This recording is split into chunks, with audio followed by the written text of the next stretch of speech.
the Detroit Pistons backcourt, Lance. This is the, I believe, third game that we've seen Cade Cunningham and Jaden Ivey play together.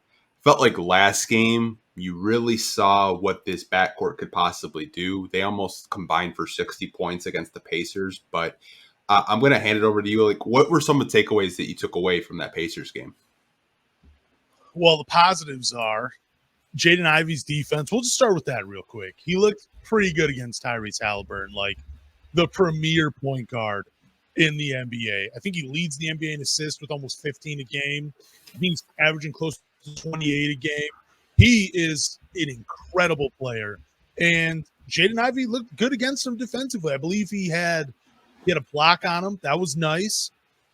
I think Tyrese Halliburton shot 0 for 3 maybe or something, or 0 for 4, maybe 0 and 3, I don't remember, from the field when being defended by Jaden Ivey. So kudos to him, man. I did comment that he still looks a step slow defensively, but he recovers so quickly, man, and it's because of the athleticism. But back to the two in the backcourt, I don't know about you, but there were moments during that game where they kind of reminded me of James Harden and Russell Westbrook when they played for Oklahoma City Thunder. Now, in regard, I still like the comparison between those two.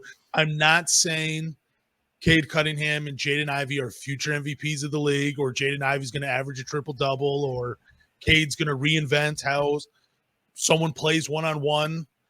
It's just they're parts of their games. It looks eerily similar, and you can kind of see Troy's vision with what he has for these two. It's only been 3 games. Hopefully, we all season, for the rest of the season, we get to see these two grow together in the backcourt. But it really was – it looked pretty promising for these two. It's just the rest of the starters we got to get going so these two can flourish. Yeah, I'll get into the Ivy thing in a minute, but I remember last week I was telling you I think Cade Cunningham is the type of player where he gets to the line 10 times a game. And the last 2 games that he played, he went to the free throw line 9 times, I believe, and 11 times. So he's starting to get the whistle.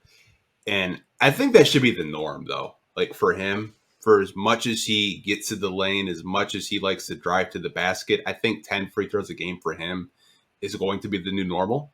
And I think that will help out the Pistons on the defensive end of the floor because they can actually have a set defense and not play from behind in transition. That was really promising to see Cade get to the line this week. With the Ivy thing, though, I love the fact that Cade Cunningham, we saw a lot of him playing off ball and Ivy bringing the ball up the court and vice versa. Yeah. I know we talked about it this summer that they're such a versatile pairing that either of them could bring the ball up the court and play point guard or shooting guard. And I think we saw that against the Pacers game. I mean, combining for 66 points against Tyrese Halliburton and Buddy Hield, I thought was very impressive. Ivy's efficiency the past 2 games, to me, love it. I love seeing that. I know, he was pretty efficient off the bench. He got sick. We understand that. And it looks like he's getting back into the groove of just being a really good scorer. The defense has improved. I will say that. I'm not saying Jaden Ivey's a lockdown defender, not saying he's going to win Defensive Player of the Year or anything like that. But I have seen improvement from him on the defensive end of the floor. And I think that's kind of what Monty Williams wanted to see from him. I know we're going to talk about that in a couple of minutes about that decision. But I think that's the main message he was trying to get across is like, I want to play you, but your defense is, preventing me from playing you, but at least I'm seeing effort out there. Like last year, I really didn't see that effort that I'm seeing this year defensively, and I think he's conscious of it. And Monty Williams even, gave him his respect in the, a post game with Valley Sports, saying like him and Cade, like they played great for like 3 quarters, but they were just gassed by the 4th. Yeah, that's a thing though with Cade Cunningham, right? It seems like the conditioning's still not there, and I don't know. Maybe let's like hit the exercise bike or something, or maybe just playing too many minutes. I don't know. He played 38 against Indiana, and I think it was similar against the Denver Nuggets. Though I do want to see him keep getting to the line though, because I think he shoots close to 88%, maybe a little higher now. since he's gone 20 for 20 in the last 2 games. But yeah, around 88%. That's an efficient way to score, get some freebies.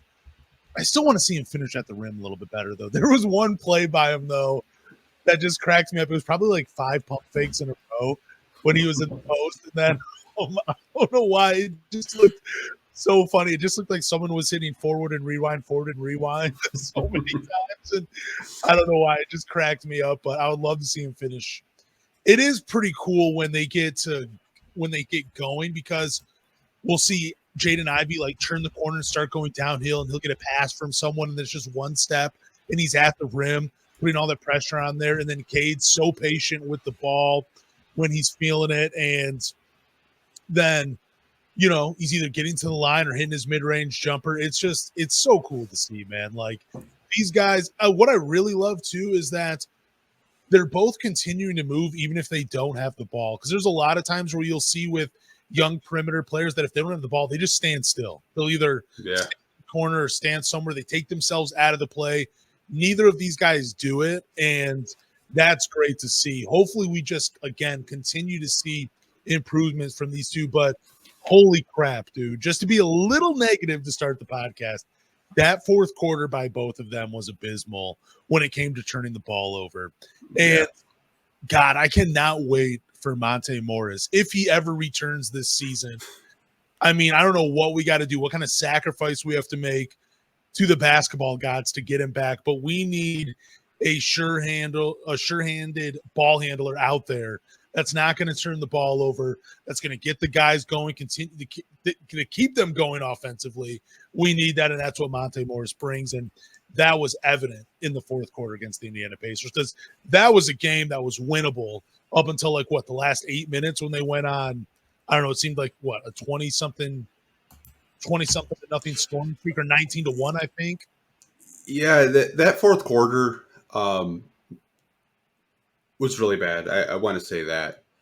But what I will say, what's probably not going to happen, is the reason why you traded for a guy like Monte Morris, and we're going to get into the whole injury thing, whether he's injured or not. I don't know. I'm not a doctor. I'm not with the team. Like I said, I'm just a fan doing a podcast.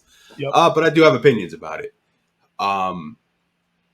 You're not going to see Cade Cunningham play close to 40 minutes a night. That's why you have a backup point guard. That's why you could split minutes with the vet, and maybe you're playing Cade instead of 38 to 40 minutes.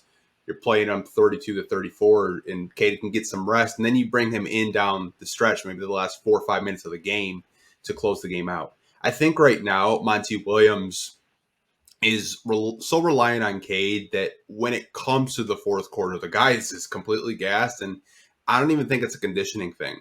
I think a lot of players would have a very difficult time leading their team in shots and just playing close to 40 minutes a night, because that is a lot to ask out of a guy that just missed the whole season last year due to injury. I'm not making excuses for him, but if you watch the games, Cade looks good, maybe for a half, and then he just looks exhausted.